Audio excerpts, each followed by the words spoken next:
Hello learners, आप सभी का वेलकम हमारे चैनल नेट डैज़लर्स के ऊपर।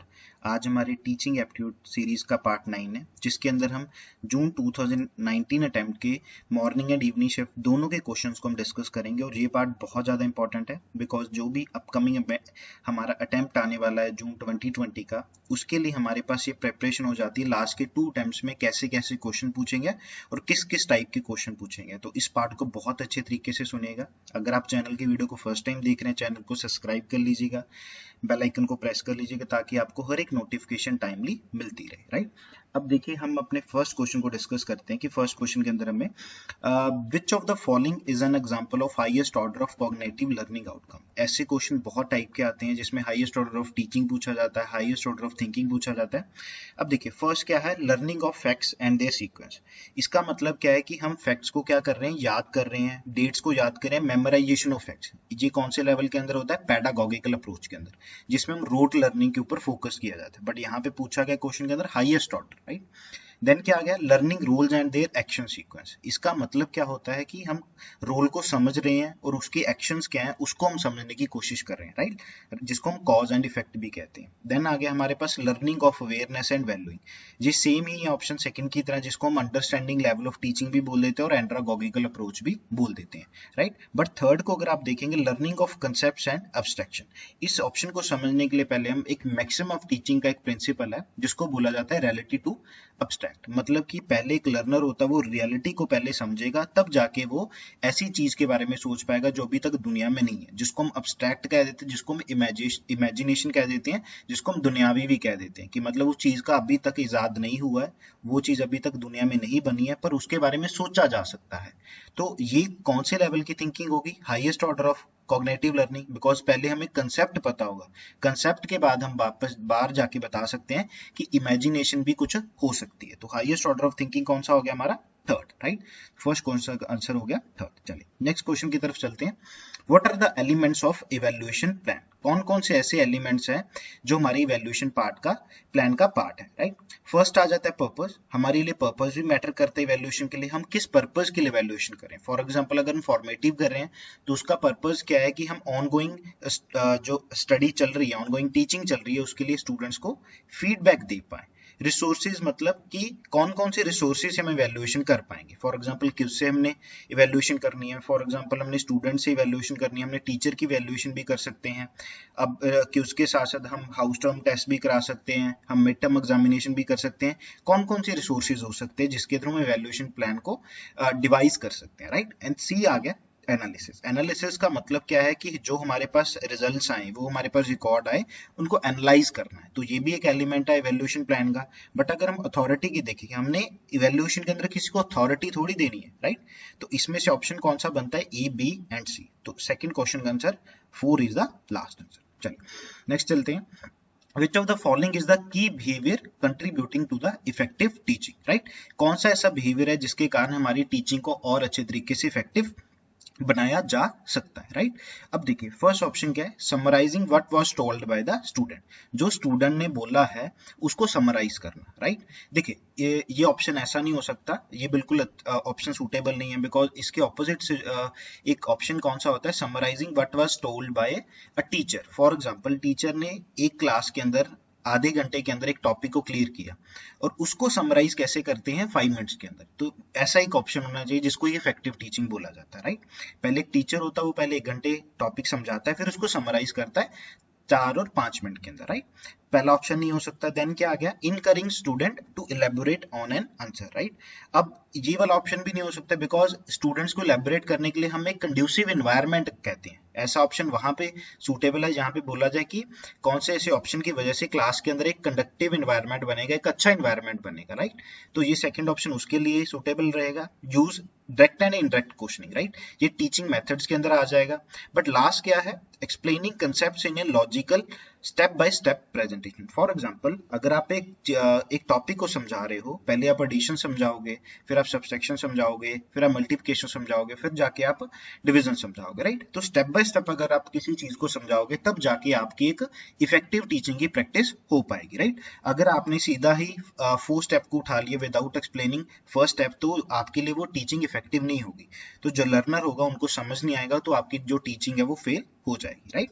तो थर्ड क्वेश्चन का answer fourth is the right answer. चलिए next question, which of the evaluation focus on the identification of the deficiency and the difficulties। देखिए क्वेश्चन का की एलिमेंट क्या है कि हमें क्या करना है, आइडेंटिफाई करना है किस चीज को, डेफिशिएंसीज को, कमियों को, और जो प्रॉब्लम्स आ रही हैं लर्नर को, राइट।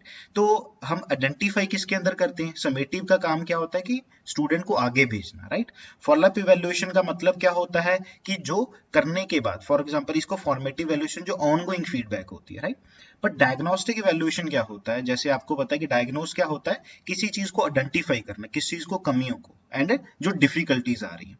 अगर आप लर्नर का सिचुएशन नहीं समझ पा रहे हैं, फॉर एग्जांपल एक पेशेंट को समझना है, तो डायग्नोस कैसे होती है उसके अंदर डिजीज, उसके अंदर डेफिशिएंसीज को आइडेंटिफाई किया जाता है, उसके अंदर विटामिन की कमी है, उसके अंदर प्रोटीन की कमी है, उसके अंदर कौन से मिनरल्स की कमी है, फिर उसकी डेफिशिएंसीज को देके उसके इफेक्ट को देखते हैं कि उसके अंदर क्या क्या डिफिकल्टीज आ रही है, उसको सांस लेने में प्रॉब्लम है, उसका पेट खराब है, उसके क्या क्या सिम्टम्स आ रहे हैं। तो डायग्नोस्टिक इवैल्यूएशन का मतलब क्या होता है, किसी चीज को आइडेंटिफाई करना, राइट। तो फोर्थ क्वेश्चन का आंसर हमारा क्या बन जाता है, सी, डायग्नोज करना, राइट।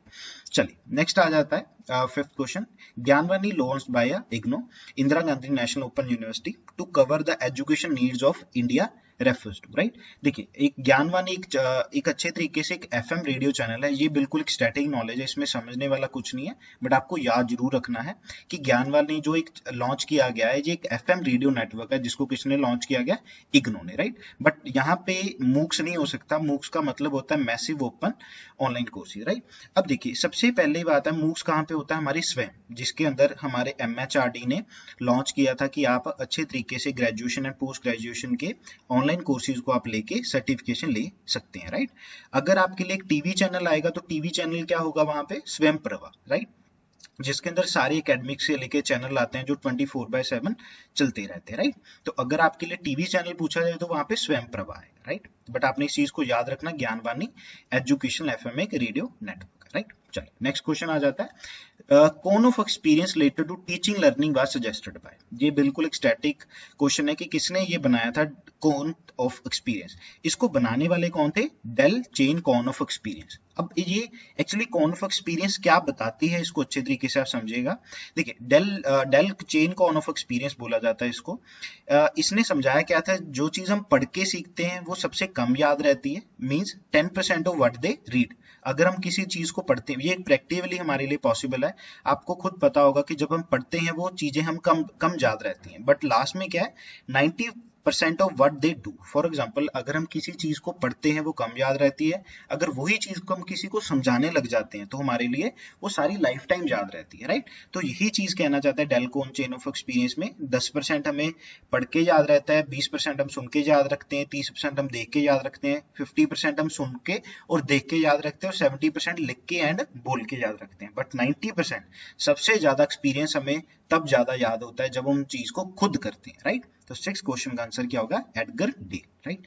चलिए नेक्स्ट क्वेश्चन की तरफ, which of the following is a social characteristic of a learner. देखिए सोशल का मतलब क्या है, आपके आसपास जो भी लोग हैं उन चीजों को सोशली बोला जाता है, राइट। उसमें लोग भी आ जाते हैं, सोसाइटी भी आ जाती है, सारा का सारा, राइट। अब देखिए पहला क्या आ गया हमारे पास, पावर ऑफ सेंसरी परसेप्शन। देखिए जहां पे परसेप्शन वर्ड आ जाए वो तो एक कॉग्निटिव कैरेक्टरिस्टिक है, बिकॉज परसेप्शन, एटीट्यूड्स हो गया, ये सारा का सारा हमारे बिलीफ्स हो गए, ये किसके अंदर आ जाते हैं, हमारे कॉग्निटिव कैरेक्टरिस्टिक के अंदर। बट क्वेश्चन में पूछा गया सोशल कैरेक्टरिस्टिक, बिकॉज सेंस का मतलब क्या है, अगर हमें मान लीजिए कोई टच करता है तो हमारी नर्व से उसी समय सिग्नल हमारे माइंड के अंदर जाता है, तो ये पावर ऑफ सेंसरी परसेप्शन तो हमारा कॉग्निटिव कैरेक्टरिस्टिक हो गया। थिंकिंग एबिलिटी भी हमारा कॉग्निटिव कैरेक्टरिस्टिक है। अब power of synthetic imagination, imagination भी जब वर्ड आ गया तो ये कहां से आएगा, माइंड से, तो ये भी एक कॉग्निटिव कैरेक्टरिस्टिक है। बट लास्ट क्या है, ability to relate oneself with the others. अब इसका मतलब क्या है कि अगर हम कोई चीज को समझ रहे हैं, आप उसी चीज को दूसरों के हिसाब से भी समझने की कोशिश करिएगा, राइट। राइट। कई बार हम जो चीज को समझ रहे हैं वो जरूरी नहीं वो सही हो, अगर हम दूसरों के पाँव के अंदर जाके उसी चीज को समझते हैं, वो एक सोशल कैरेक्टरिस्टिक होता है जिसको हम बोलते हैं ability to relate oneself with the others. जो चीज वो समझ रहा है कि आप उसको भी समझने की कोशिश कर रहे हो, that is called a social characteristic. Ability to relate, आप उस चीज के साथ रिलेट कर पाओ, राइट। कॉग्निटिव एबिलिटी, और जैसे हमने एब्स्ट्रैक्ट डिस्कस किया है, सिंथेटिक इमेजिनेशन, एब्स्ट्रैक्ट थिंकिंग को हम इमेजिनेशन भी बोलते हैं, राइट। चल, तो 7th क्वेश्चन का आंसर क्या हो जाता है, ability to relate oneself with the others. जब बाहर के लोग आ जाते हैं वो सोशल कैरेक्टरिस्टिक हमारा हो जाता है। 8th question, what is the characteristic of a formative evaluation. Formative evaluation का मतलब होता है for a time being evaluation. जो हम इवैल्यूएशन को बार बार करते हैं उसको फॉर्मेटिव इवैल्यूएशन बोला जाता है। तो इवैल्यूएशन अगर द टर्मिनल पॉइंट, ऐसा नहीं होगा, वो तो समेटिव इवैल्यूएशन में होता है। यूज्ड बिफोर प्रोग्राम डिजाइन, नहीं, ये तो डायग्नोस्टिक इवैल्यूएशन में होता है। It less to indicate learning outcome of the teaching, indicate नहीं होता है, इंटरप्रिटेशन होता है, right. Evaluation conducted during the teaching, ये ऑप्शन बिल्कुल करेक्ट है, बिकॉज फॉर्मेटिव क्या होता है, जब टीचिंग चल रही होती है उस समय हम इवैल्यूएशन कर रहे होते हैं। जैसे हमने डिस्कस किया था mid term examination, second mid term examination, तब जाके हमारी एक समेटिव इवैल्यूएशन एंड में तैयार होती है। तो हमारा फॉर्मेटिव इवैल्यूएशन क्या होता है, evaluation is conducted during the teaching. चलिए 9th क्वेश्चन हम डिस्कस करते हैं, which among the following is a non cognitive characteristic of a learner. देखिए यहाँ पे नॉन कॉग्निटिव कैरेक्टरिस्टिक की बात हो रही है, इसको बहुत अच्छे से समझिएगा, काफी स्टूडेंट्स इस क्वेश्चन को गलत करके आए थे, राइट। देखिए फर्स्ट एंड सेकंड ऑप्शन आप अच्छे से समझ सकते हैं कि वो कॉग्निटिव कैरेक्टरिस्टिक होंगे, नॉन कॉग्निटिव नहीं होंगे। रिकॉलिंग कहाँ से करते हैं, अगर हमने किसी चीज को याद करना है वो भी कहाँ से करते हैं, माइंड से याद करते हैं। प्रॉब्लम सॉल्व करते हैं तो कोई भी एक प्रॉब्लम को सॉल्व करने में सबसे पहले माइंड के अंदर सोचते हैं कि ये प्रॉब्लम का वीकेस्ट एलिमेंट कैसा है, जिसको हम ब्रेक करके हम प्रॉब्लम को सॉर्ट आउट कर सकते हैं। बट ये दो चीजें शायद आपके लिए कंफ्यूज हो, third and fourth option, identifying important sensory inputs and believing what is true. इससे पहले हम कॉग्निटिव एंड नॉन कॉग्निटिव की डेफिनेशन को पहले देख लेते हैं। देखिए नॉन कॉग्निटिव स्किल्स क्या होता है, non cognitive skills include emotional maturity, empathy, interpersonal skills, verbal and non verbal communication. देखिए नॉन कॉग्निटिव स्किल्स वो होती हैं जिसका मेन इन्फ्लुएंस किसके ऊपर होता है, बिहेवियर ऑफ अ पर्सन, जिसके अंदर क्या आ जाता है, हमारे इमोशंस आ जाते हैं, हम उसके प्रति क्या फील करते हैं। एम्पैथी और सिंपैथी में डिफरेंस क्या होता है, एम्पैथी मतलब सामने वाले के व्यू पॉइंट को फील करना, समझना। इंटरपर्सनल स्किल, आप एक से दूसरे के साथ किस तरीके से रिलेशन बना पाते हैं, इसको इंटरपर्सनल स्किल्स कहते हैं। Verbal and non verbal communication, right. तो बट कॉग्निटिव स्किल्स क्या होता है, आर द कोर स्किल, जिससे हम अपना दिमाग को इस्तेमाल करते हैं, जिसमें अब हमारी थिंकिंग आ जाती है, पढ़ना आ जाता है, सीखना आ जाता है, याद करना, रीजनिंग, उसको लॉजिक देना कि ये चीज ऐसी है तो इसके पीछे इसका रीजन क्या है, और अटेंशन करना। तो ये कॉग्निटिव स्किल्स का हमारा पार्ट है, राइट। अब यहाँ पे दो हमारे पास पूछा गया है, आइडेंटिफाइंग इंपॉर्टेंट सेंसरी इनपुट्स। देखिए सेंसरी इनपुट कैसे होंगे, फॉर एग्जांपल हमें कोई पिंच करता है, हमें उसी समय नर्वस सिस्टम से सिग्नल कहाँ पे जाता है, माइंड के अंदर, तो ये क्या आ गया हमारा कॉग्निटिव कैरेक्टरिस्टिक। बट यहाँ क्या बोला गया, बिलीविंग व्हाट इज ट्रू। देखिए इमोशंस हमें कहाँ से मिलते हैं, दिमाग से नहीं मिलते, इमोशंस हमें हमेशा मन से मिलते हैं, बिहेवियर से मिलते हैं। हम नहीं कहते कि कोई काम को करने का हमारा मन बहुत ज्यादा है, उसमें दिमाग नहीं कुछ करता, उसमें हमारा मन करता होता है। तो जब भी हम किसी चीज को बिलीव करते हैं, फॉर एग्जाम्पल किसी का बिलीफ है कि एक बिल्ली के रास्ता काटने से ऐसा कुछ होगा, तो उसका बिलीफ है, उसमें उस चीज का कोई दिमाग इस्तेमाल नहीं हो रहा है, बट उसके मन का ही ये एक विश्वास है कि ऐसा है। तो नॉन कॉग्निटिव कैरेक्टर से क्या हो गया हमारे लर्नर का, believing what is true, right. तो 9th क्वेश्चन का आंसर क्या हो जाता है हमारा, बिलीविंग व्हाट इज ट्रू। चलिए लास्ट क्वेश्चन आज हमारी सीरीज का, ये वैसे ही सेम क्वेश्चन है, which one of the following is an education FM radio network. तो इसके अंदर हमने डिस्कस किया भी था, उल्टा क्वेश्चन पूछा गया था उसके अंदर कि ज्ञानवाणी है वो क्या है, तो उसमें क्वेश्चन क्या था, ज्ञानवाणी हमारा एक एजुकेशन एफएम रेडियो नेटवर्क है। इस क्वेश्चन को मैंने इसलिए दोबारा डाला था कि आपको अच्छे तरीके से याद हो जाए। और ये आज हमारा लास्ट क्वेश्चन था। अगर आपने हमारी प्रीवियस वीडियोस को नहीं देखा, उसके लिंक्स डिस्क्रिप्शन बॉक्स में मेंशन है। आप इस चैनल को सब्सक्राइब करिएगा, लाइक करिएगा, रेट करिएगा, रिव्यू करिएगा और अपने फ्रेंड के साथ बहुत अच्छे तरीके से शेयर करिएगा। Thank you so much.